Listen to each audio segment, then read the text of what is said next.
A young woman drowns in a lake on a quiet summer afternoon. Everyone thinks it's a tragic accident, but then police find a stack of letters hidden in a suitcase, and those letters reveal something so dark, so calculated, that it will lead a man straight to the electric chair. This is not a spy story. This is not an international operation, but what happened to Grace Brown in 1906 shares something in common with the world of intelligence and covert operations. It's about deception. It's about manipulation. It's about someone who thought they could commit the perfect crime and get away with it. And it's about how written words that were never meant to be seen by anyone else, became the most powerful evidence in one of America's most infamous murder trials. The man who killed Grace Brown was not a trained assassin. He was not a secret agent. He was a charming young man from a respectable family who worked at his uncle's factory, but he used the same techniques that intelligence operatives use. He built trust. He created a false identity. He manipulated emotions, and when his victim became inconvenient, he made a cold, calculated decision to eliminate her. But here's the thing about deception. It always leaves traces, and Grace Brown left behind letters. 22 letters that told the story of a woman who loved the wrong man, a woman who trusted someone who was planning her death, a woman whose own words would reach out from beyond the grave and destroy the man who killed her. This is the story of Grace Brown, Chester Gillette, and the murder at Big Moose Lake, and by the end of this video, you'll understand why this case became one of the most famous in American history, why it inspired one of the greatest novels ever written, and why it still haunts us more than 100 years later. Let's get into it. To understand what happened at Big Moose Lake, we need to go back to the beginning. We need to understand who Grace Brown was, who Chester Gillette was, and how their paths crossed in a way that would end in tragedy. Grace Brown was born on March 20th, 1886, in a small farming community in Shenango County, New York. Her family was not wealthy. Her father, Frank Brown, worked hard to support his wife and children on their modest farm. Grace was one of several children, and from an early age, she understood what it meant to struggle. But Grace was different from the other girls in her rural community. She was smart. She was ambitious. She had dreams that extended beyond the farm, beyond the small town where everyone knew everyone else, beyond the life that seemed to be waiting for her. She wanted something more. In the early 1900s, options for young women were limited. If you came from a wealthy family, you might receive an education, marry well, and live a comfortable life. But if you came from a farming family with little money, your options were much narrower. You could stay on the farm and eventually marry a local boy. You could become a teacher if you had enough education, or you could go to work in one of the factories that were springing up across the northeastern United States. Grace chose the factory. In 1905, when she was 19 years old, Grace Brown left her family's farm and traveled to the city of Cortland, New York. There, she found work at the Gillette Skirt Factory, a company that manufactured women's clothing. The work was hard, the hours were long, the pay was low, but for Grace, it represented independence. It represented a chance to build a different kind of life. The Gillette Skirt Factory was owned by Noah Gillette, a successful businessman who had built his company from the ground up, and it was at this factory that Grace Brown would meet the man who would eventually take her life, Chester Gillette. Chester Gillette was born on August 9th, 1883, which made him about 3 years older than Grace. But while Grace came from a humble farming family, Chester's background was more complicated. Chester's parents were not farmers or factory workers. They were religious missionaries who had devoted their lives to helping the poor and spreading their faith. They ran missions in various cities, including time spent working in the Salvation Army. On the surface, this might seem like a respectable, even admirable background, but the reality was more difficult. Chester's childhood was unstable. His parents moved frequently, following their missionary work from place to place. They had little money because they gave away most of what they earned to help others. While their intentions may have been good, the result was that Chester grew up without the stability, the security, or the material comforts that many children take for granted, and Chester resented it. From a young age, Chester developed a deep desire for the things his parents had denied him. He wanted money, he wanted status, he wanted to be part of high society, he wanted to wear fine clothes and attend fancy parties and be seen as someone important. His parents' religious devotion and humble lifestyle felt like a burden to him, something he needed to escape. When Chester was in his late teens, he found his escape route. His uncle, Noah Gillette, was a wealthy factory owner in Cortland, New York. Noah had built a successful business and lived a comfortable life, exactly the kind of life Chester dreamed about. And when Chester approached his uncle asking for a job, Noah agreed. Chester started working at the Gillette skirt factory around 1905. He didn't start at the top. His uncle believed in earning your position, so Chester began as a regular worker in the factory. But Chester had advantages that other workers didn't have. He was family, he was charming, he was handsome, and everyone knew that if he played his cards right, he might eventually inherit a piece of his uncle's business empire. Chester quickly became popular at the factory. The young women who worked there found him attractive and interesting. He dressed well, better than most factory workers could afford. He spoke confidently. He had stories about traveling with his missionary parents, and he carried himself with an air of someone who was destined for bigger things. But underneath that charming exterior, Chester Gillette was something else entirely. He was calculating, he was manipulative, and he viewed the people around him not as fellow human beings, but as tools to be used for his own advancement. This is where the connection to intelligence work becomes relevant. Intelligence operatives are trained to build rapport with targets. They create personas that make them seem trustworthy and likable. They identify what their targets want and need, and they present themselves as someone who can fulfill those wants and needs. They establish emotional connections that they can later exploit. Chester Gillette was not trained as an intelligence operative, but he instinctively understood these principles, and he would use them with devastating effectiveness on Grace Brown. Grace Brown noticed Chester Gillette almost immediately after she started working at the factory. How could she not? He was handsome, charming, and clearly destined for something more than factory work. While other young men in the factory were rough and unpolished, Chester seemed refined. He seemed like the kind of man who could offer a different kind of life. Chester noticed Grace too. She was pretty, she was intelligent, and she was clearly taken with him. For Chester, this presented an opportunity, not for love, although he may have enjoyed her company, but for something simpler and more selfish. Chester began pursuing Grace in late 1905. He was subtle at first, a smile across the factory floor, a kind word when they passed in the hallway, an offer to walk her home after work. These small gestures, seemingly innocent, were the first steps in a calculated seduction, and Grace fell for it completely. You have to understand Grace's position. She was a young woman from a poor farming family, working long hours in a factory far from home. She was lonely, she was vulnerable, and here was this charming, handsome man from a wealthy family paying attention to her. He seemed to genuinely care about her. He seemed to see her as special. In the world of intelligence, this is called identifying and exploiting vulnerabilities. Every target has weaknesses, things they want or need, fears they carry, hopes they cherish. A skilled operative identifies these vulnerabilities and uses them to build trust and establish control. Chester Gillette may not have thought of his actions in these terms, but that is exactly what he was doing. By early 1906, Chester and Grace were in a secret relationship, and I want to emphasize the word secret. Chester insisted that they keep their romance hidden from everyone at the factory, from his uncle, from his family, from society at large. He gave Grace various reasons for this secrecy. He said his uncle would disapprove of him dating a factory worker. He said he needed time to establish himself before he could openly court someone. He said it was better for both of them if they kept things quiet for now. Grace accepted these explanations. She trusted Chester. She believed that he loved her and that their secrecy was temporary, just a necessary step on the path to a public relationship and eventually marriage. But the truth was something different. Chester kept the relationship secret because he was ashamed of Grace. In his mind, she was beneath him. She was a poor farm girl, a factory worker, someone with no money and no social standing. Chester had bigger ambitions. He wanted to marry into a wealthy family. He wanted to climb the social ladder. And Grace Brown, for all her good qualities, could not help him do that. Chester was also keeping his options open. While secretly seeing Grace, he was also pursuing relationships with young women from wealthier families. He attended parties and social events in Cortland and the surrounding areas, always looking for a better opportunity, always keeping his eyes open for someone who could give him the life he really wanted. Grace had no idea about any of this. She believed Chester was faithful to her. She believed their future together was secure. She believed that when the time was right, Chester would make their relationship public, ask for her hand in marriage, and give her the life she had dreamed about since leaving the farm. She was tragically wrong. In the spring of 1906, everything changed. Grace Brown discovered that she was pregnant with Chester Gillette's child. In 1906, this was not a minor problem. It was a catastrophe. Today, an unmarried woman who becomes pregnant faces challenges, but society is generally more accepting. There are options, support systems, legal protections, but in 1906, an unmarried pregnant woman faced ruin. She would be shunned by society. She would lose her job. Her family would be disgraced, and without a husband to support her, she and her child would face a life of poverty and shame. Grace understood all of this. When she realized she was pregnant, she was terrified. But she also believed that Chester would do the right thing. He had told her he loved her. He had promised her a future together. Now that she was carrying his child, surely he would marry her. She was wrong again. When Grace told Chester about the pregnancy, his reaction was not what she expected. He did not embrace her. He did not propose marriage. Instead, he became distant and evasive. He told her he needed time to think. He suggested she return to her family's farm for a while, to rest and figure things out. He promised he would come for her soon, and that they would work everything out. Grace, still trusting Chester, agreed. She left her job at the factory and returned to her family's farm in South Ocelick, New York. She told her family she was not feeling well and needed rest. She hid her pregnancy as best she could, waiting desperately for Chester to come and make things right. But Chester did not come. Days passed, then weeks. Grace wrote him letters, pleading with him to respond, begging him to tell her what was happening. Chester's replies were vague and non-committal. He made excuses. He said he was busy. He said he was working on their plans. He said she needed to be patient. Meanwhile, Chester was living his best life in Cortland. He was attending parties, flirting with wealthy young women, and enjoying his status as a charming young man from a good family. The pregnant factory girl waiting for him at a farm miles away was an inconvenience, a problem he needed to solve, and Chester began to formulate a plan. To understand Chester's state of mind, we need to understand what he stood to lose and what he hoped to gain. If Chester married Grace Brown, his dreams of social advancement would be over. He would be tied to a poor farm girl with no connections and no money. His wealthy relatives would be disappointed. The society women he was pursuing would lose interest. His path to the top of the social ladder would be blocked. But if he simply abandoned Grace, that carried risks too. Grace might go public with her story. She might tell everyone at the factory about their relationship. She might tell Chester's uncle. She might even pursue legal action. And the scandal of abandoning a pregnant woman could destroy Chester's reputation just as thoroughly as marrying her. Chester needed another option. He needed a way to make the problem disappear completely. This is where the coldest, most calculating part of Chester Gillette revealed itself, because Chester did not decide to run away from his problems. He did not decide to face the consequences of his actions like a man. Instead, Chester Gillette decided that Grace Brown needed to die. We don't know exactly when Chester made this decision. We don't know if it came to him suddenly or if it developed slowly over time. What we do know is that by early July 1906, Chester had a plan. He would take Grace on a trip, supposedly a romantic vacation, where they would finally get married. And during that trip, he would kill her and make it look like an accident. This is premeditated murder. This is cold-blooded calculation. And this is exactly the kind of planning that goes into intelligence operations, although obviously for very different purposes. Chester identified his objective, which was eliminating Grace. He developed a cover story, which was the romantic trip. He selected a location that would make his crime easier to commit and harder to investigate, and he began gathering the resources he would need. Let's look at how Chester executed his plan. In early July 1906, Chester finally responded to Grace's desperate letters. He told her he was ready. He said he had made arrangements for them to get married. He would come to pick her up, and they would travel together to a beautiful place where they could start their new life together. Grace was overjoyed. After weeks of waiting and worrying, Chester was finally keeping his promises. She packed her belongings, said goodbye to her family, and waited for Chester to arrive. On July 8, 1906, Chester picked up Grace, and they began their journey. Chester had planned an elaborate route through the Adirondack Mountains, a popular vacation destination in upstate New York. He told Grace they were going to see the beautiful lakes and forests, and somewhere along the way they would find a justice of the peace and get married. But Chester had no intention of marrying Grace. He had no intention of letting her survive this trip. The couple traveled by train, stopping at various locations in the Adirondacks. They visited different hotels and tourist spots, always moving, never staying in one place for long. Chester registered them at hotels using false names, a detail that would later become important evidence of his guilty intentions. On July 10, 1906, Chester and Grace arrived at Big Moose Lake. This was a remote, beautiful body of water surrounded by forest. It was popular with tourists, but not crowded, and it had rental boats available for people who wanted to explore the lake. Chester rented a rowboat. He told Grace they would have a pleasant afternoon on the water. Maybe they would have a picnic. Maybe they would talk about their wedding plans. Grace, still trusting, still believing that Chester loved her, got into the boat with him. They rowed out onto Big Moose Lake. The water was calm. The weather was pleasant. Other boats were visible in the distance, but Chester rowed to a more isolated part of the lake, away from prying eyes. And then, in that isolated spot, Chester Gillette killed Grace Brown. The exact details of what happened in that boat are not entirely certain. Chester would later tell different stories at different times, changing his account to fit whatever narrative seemed most likely to save him. But the physical evidence and the circumstances make it clear what occurred. Chester struck Grace with some kind of object, probably a tennis racket that he had brought on the trip. The blow was hard enough to cause visible injuries to her face and head. Then, while Grace was dazed or unconscious, Chester pushed her or threw her into the water. Grace could not swim. Chester knew this. With Grace in the water, struggling or already unconscious from the blow to her head, Chester did not try to save her. He did not call for help. Instead, he overturned the boat to make it look like an accident, and then he swam to shore. Grace Brown drowned in Big Moose Lake on July 11, 1906. She was 20 years old. She was pregnant with Chester Gillette's child, and she died believing that the man she loved was taking her on a trip to get married. Chester made his way through the woods, wet and disheveled, but alive. He had a story prepared. If anyone asked, he would say that the boat had capsized accidentally. He would say he had tried to save Grace, but couldn't. He would present himself as a grieving survivor of a tragic accident. And for a few hours, it looked like Chester's plan might work. When Grace's body was found in the lake on July 12, 1906, the initial assumption was exactly what Chester had hoped. It looked like a boating accident. A young couple had gone out on the water. Their boat had overturned, and the woman had drowned, while the man had barely survived. But something about the scene bothered the people who found the body. The injuries on Grace's face and head did not look like they came from a simple boating accident. The overturned boat did not show the kind of damage you would expect from a violent capsizing. And where was the man who had rented the boat? Why hadn't he reported the accident? Why hadn't he come forward to identify his companion? Local authorities began investigating. They traced the boat rental back to a man who had given a false name. They found the hotel where the couple had stayed, where they had also registered under false names. They interviewed witnesses who remembered seeing a young man and woman together in the days before the drowning. The investigation moved quickly. By July 14th, just 3 days after Grace's death, police had identified Chester Gillette as the man who had rented the boat. They tracked him to a hotel in Arrowhead, about 30 miles from Big Moose Lake, where he was calmly playing pool and socializing with other guests as if nothing had happened. Chester was arrested and brought in for questioning. His story was that the boat had capsized accidentally, that he had tried to save Grace, and that he had been in shock and confused after the incident, which was why he hadn't reported it immediately. But the evidence was already stacking against him. First, there were the false names. If this was truly an innocent boating accident, why had Chester registered at hotels using fake names? Why had he given a false name when renting the boat? Second, there were the injuries on Grace's body. The medical examination revealed that Grace had been struck on the face and head before she drowned. These injuries were not consistent with hitting her head on a boat during a capsizing. They were consistent with being struck by an object or a person. Third, there was Chester's behavior after the incident. Instead of reporting the accident and grieving for his companion, Chester had casually traveled to another hotel, changed his clothes, and spent the evening socializing. This was not the behavior of a man who had just accidentally lost someone he loved. And fourth, most damning of all, there were the letters. When police searched the belongings that Grace Brown had brought on the trip, they found a collection of letters, 22 letters in total, all written by Grace to Chester in the weeks before her death. These letters would become the most important evidence in the case. They would be read aloud in court, published in newspapers, and discussed across the country. They would reveal the full story of Chester and Grace's relationship, of Chester's deception and manipulation, and of Grace's desperate hope that the man she loved would save her from ruin. Let me share some of what these letters contained. In one early letter, Grace wrote about how happy she was that Chester loved her. She expressed her trust in him and her belief that they would would have a wonderful life together. The tone was hopeful and romantic, the words of a young woman in love. But as the letters progressed, the tone changed. As weeks passed without Chester coming to see her, as her pregnancy advanced and her anxiety grew, Grace's letters became increasingly desperate. She begged Chester to come to her. She asked him what was taking so long. She reminded him of his promises. She told him how scared she was and how much she needed him. In one particularly heartbreaking letter, Grace wrote about the loneliness of waiting for Chester day after day. She described watching the road, hoping to see him coming. She described lying awake at night, worrying about her future and the future of their child. She described the shame she felt hiding her pregnancy from her family. Grace wrote about the promises Chester had made to her. He had promised to marry her. He had promised to take care of her. He had promised that everything would be all right,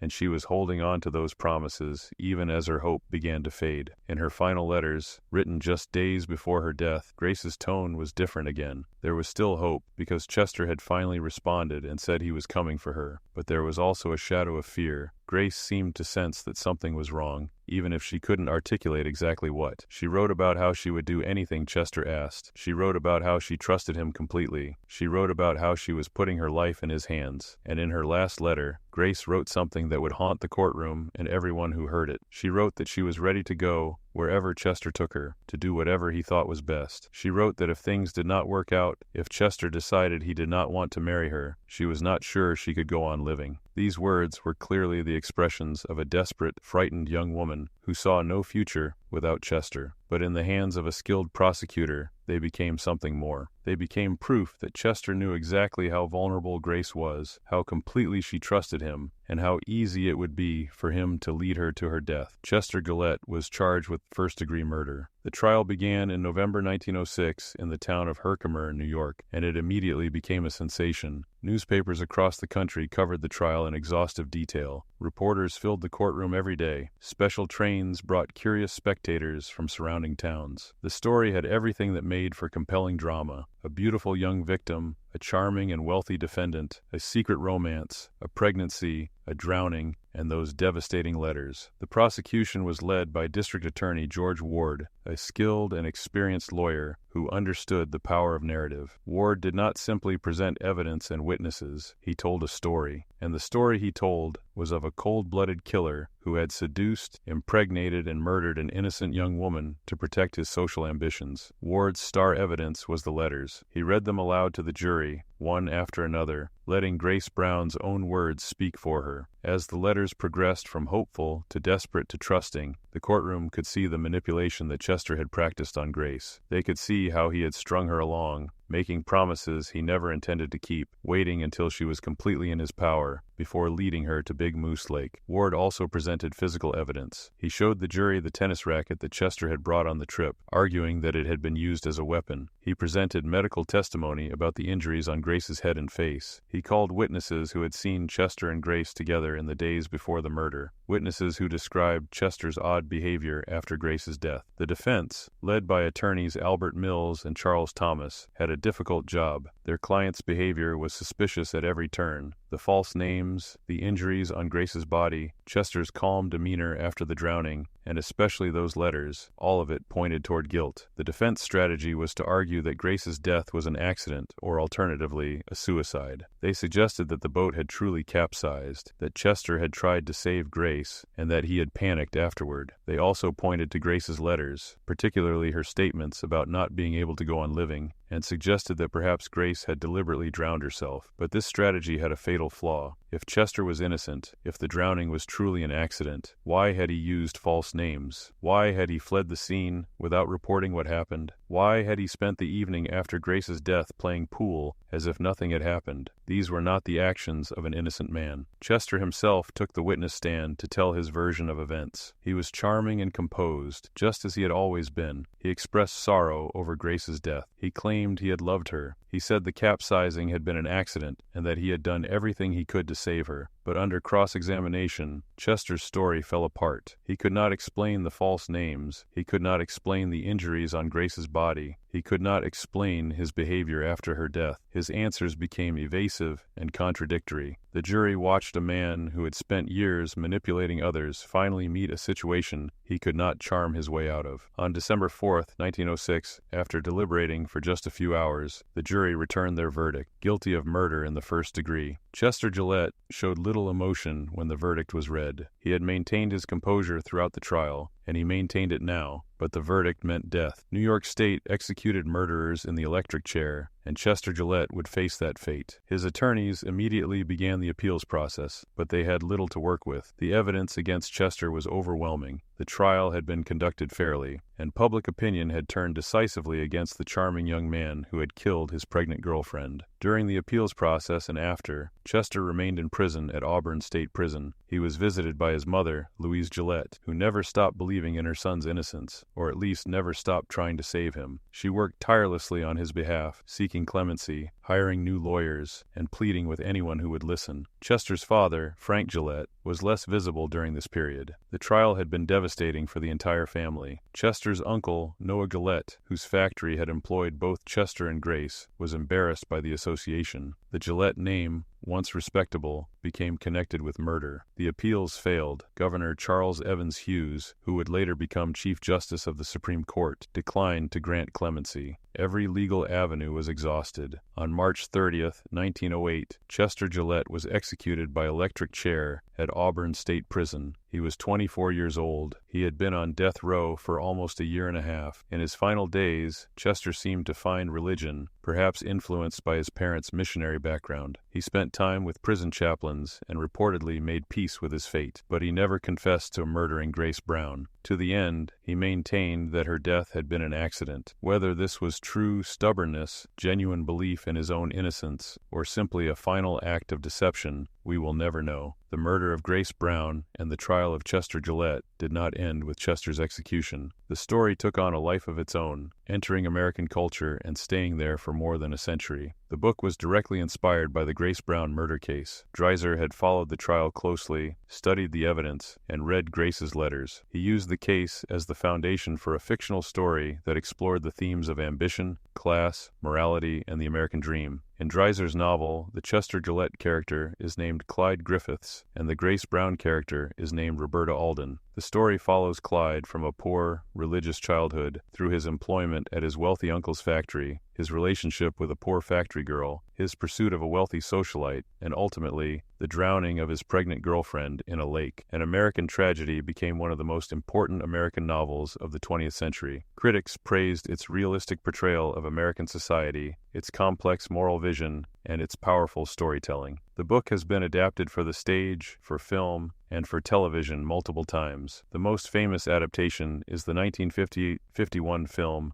A Place in the Sun, directed by George Stevens and starring Montgomery Clift, Elizabeth Taylor, and Shelley Winters. The film won multiple Academy Awards and is considered a classic of American cinema. In this version, the Chester Gillette character is named George Eastman, and the story is set in the then contemporary world of the 1950s. What made the Grace Brown case so compelling to Dreiser and subsequent artists was not just the crime itself, but what it represented about American society. Chester Gillette was not a monster from birth. He was a product of his environment, a young man who absorbed the message that success and status were the highest goods, and that those who failed to achieve them were losers. He looked at Grace Brown and saw not a human being worthy of love and respect, but an obstacle to his ambitions. This critique of American values, the suggestion that our worship of success and wealth could produce murderers, gave the case a significance beyond the tabloid sensation of the moment. It made people think about their own values and the values of their society. Let's return now to the intelligence angle that I mentioned at the beginning of this video. You might wonder why a channel about intelligence and espionage would cover a murder case from 1906. What does Grace Brown have to do with Mossad or CIA or MI6? The answer is about methodology and psychology. Intelligence agencies spend enormous resources studying how people manipulate other people. They analyze how trust is built and exploited. They examine how targets are identified, approached, recruited, and controlled. They develop profiles of manipulators and learn to recognize their techniques. Chester Gillette was not a trained spy, but he used many of the same techniques that intelligence operatives use on their targets. First, he identified a vulnerable target. Grace Brown was young, poor, lonely, and far from home. She had limited options and limited support. She was exactly the kind of person who would be susceptible to manipulation. Second, he built rapport and established trust. Chester was charming and attentive in the early stages of the relationship. He made Grace feel special made her feel seen and valued. He presented himself as someone who genuinely cared about her. Third, he used secrecy to maintain control. By insisting that their relationship remain hidden, Chester prevented Grace from forming alliances or seeking outside perspectives. She could not ask friends or family for advice about Chester because she could not tell them about him. This isolation made her more dependent on Chester and more vulnerable to his influence. Fourth, he made promises he did not intend to keep. Chester's promises of marriage and a future together were lies designed to keep Grace compliant and hopeful. As long as she believed he would eventually do the right thing, she would stay quiet and wait. Fifth, when the target became inconvenient, he eliminated her. This is obviously much more extreme than anything a legitimate intelligence agency would do to a cooperative asset, but the cold, calculating mindset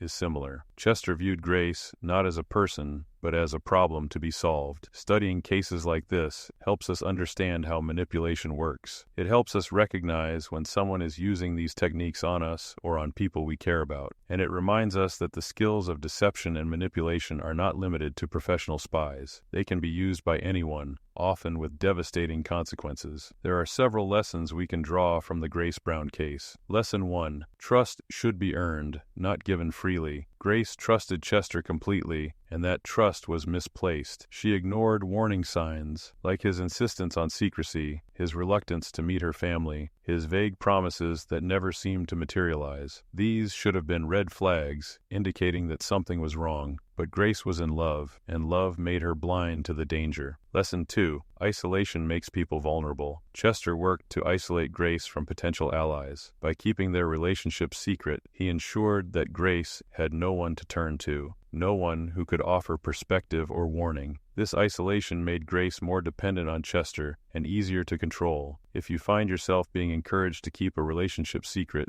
to distance yourself from friends and family, that is a warning sign. Lesson 3. Promises mean nothing without actions. Chester made many promises to Grace. He promised love, he promised marriage, he promised a future together. But his actions never matched his words. He delayed, he evaded, he made excuses, and in the end, his actions revealed his true intentions: to kill her rather than keep his promises. Judge people by what they do, not by what they say. Lesson 4. Written words can be powerful evidence. Grace's letters became the key to prosecuting Chester. Her own words painted a picture of manipulation and betrayal that no witness could have provided. In our digital age, this lesson is even more relevant. Texts, emails, and social media messages create permanent records that can come back to haunt people. Chester could not have predicted that Grace's letters would be read in open court, but they were, and they condemned him. Lesson 5. Charm is not the same as character. Chester was by all accounts charming, handsome, and likable. People were drawn to him, but underneath that charm was something cold and calculating. Charm can be learned and performed. It tells you nothing about someone's true character. The people who are most dangerous are often the ones who seem most appealing on the surface. What happened to the other people in this story? Grace Brown's family was devastated by her murder. Her father, Frank Brown, sat through the entire trial, listening to testimony about his daughter's secret relationship, her pregnancy, and her death. For a conservative farming family in early 20th century America, the public exposure of these details must have been almost as painful as the death itself. The Brown family retreated from public attention after the trial. Grace was buried in a small cemetery near her family home, and her grave became a place of pilgrimage for people interested in the case. Chester Gillette's family was also destroyed by the case. His mother Louise never stopped fighting for her son, but she could not save him. His father Frank was a broken man. The missionary family that had devoted their lives to helping others had produced a murderer. The contradiction was almost unbearable. Chester's uncle Noah Gillette continued running his factory, but the association with the murder case was a stain on his reputation. The Gillette skirt factory eventually closed, though whether this was due to the scandal or to normal business factors is unclear. Big Moose Lake, the site of the murder, became a tourist attraction. People came to see where Grace Brown had died. The Glenmore Hotel, where Chester and Grace had stayed, displayed memorabilia from the case. Over time, the tourism faded, but the lake retained its dark reputation. The district attorney who prosecuted the case, George Ward, became famous for his successful handling of such a high-profile trial. He continued in public service and was remembered as one of the finest lawyers in New York State. The judge who presided over the trial, Irving Devendorf, handled the case fairly by all accounts. Despite the intense public pressure and media attention, his conduct of the trial was not successfully challenged on appeal.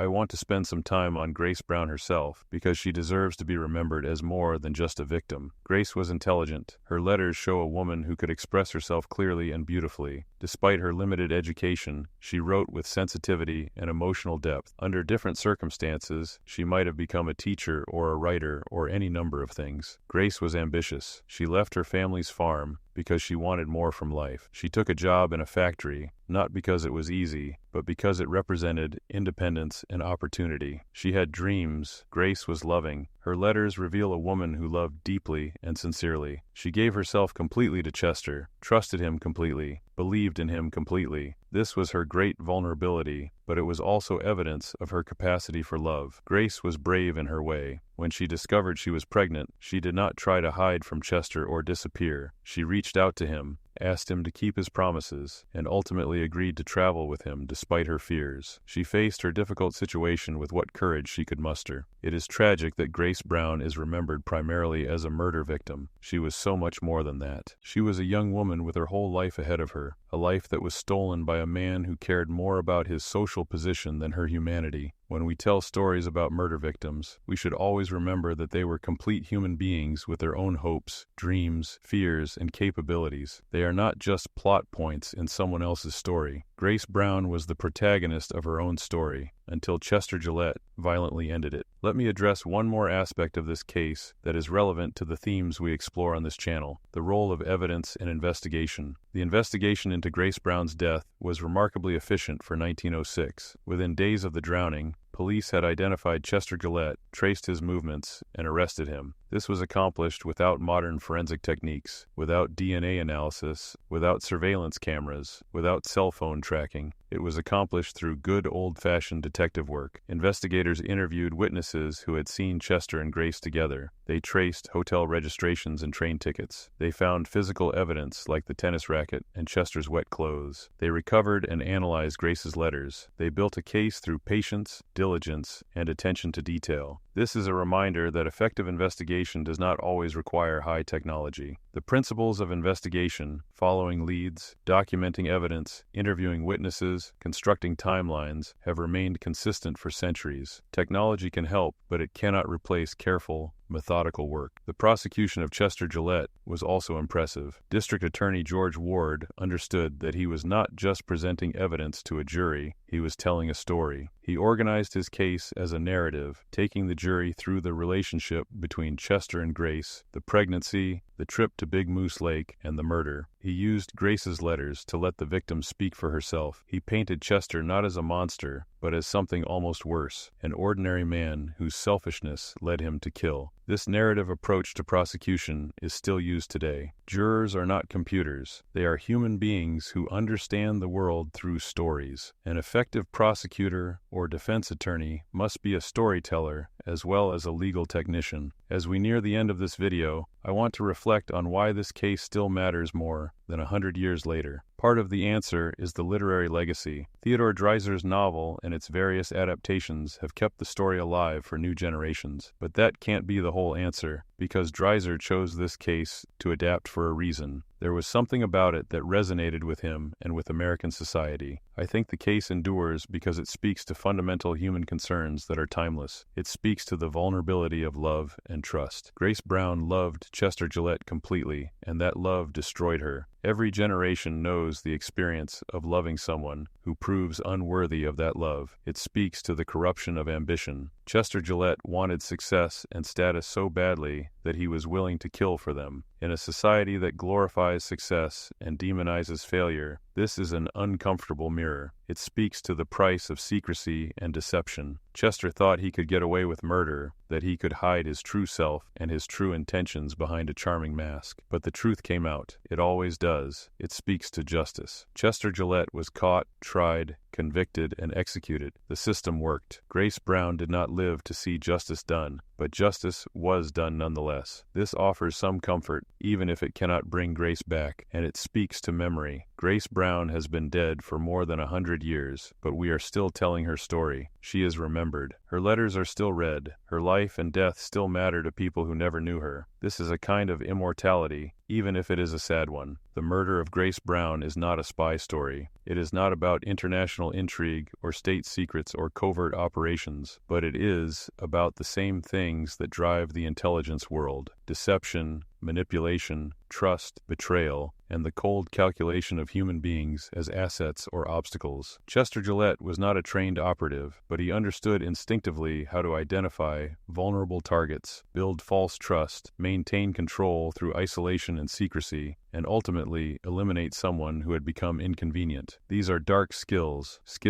that can be used for legitimate purposes in the intelligence world, but can also be used by ordinary people for terrible ends. By studying cases like this, we learn to recognize these patterns. We learn to protect ourselves and the people we care about from those who would exploit trust and vulnerability. We learn that charm is not character, that promises are not actions, and that people who encourage secrecy and isolation may not have our best interests at heart. Grace Brown deserved better. She deserved a man who valued her for who she was, not for what she could give him. She deserved honesty instead of manipulation. She deserved to live, to raise her child, to grow old, to fulfill her potential. She did not get any of that. Instead, she got a boat trip on a beautiful lake and a violent death at the hands of the man she loved. But her story lives on. Her letters survived, and through them, she speaks across the years, warning us about the dangers of misplaced trust and the cold hearts that can hide behind charming faces. That is why we remember Grace Brown. That is why her story still matters. If you want to learn more about deception, manipulation, and how to recognize the warning signs, subscribe to the channel. I'll see you in the next one.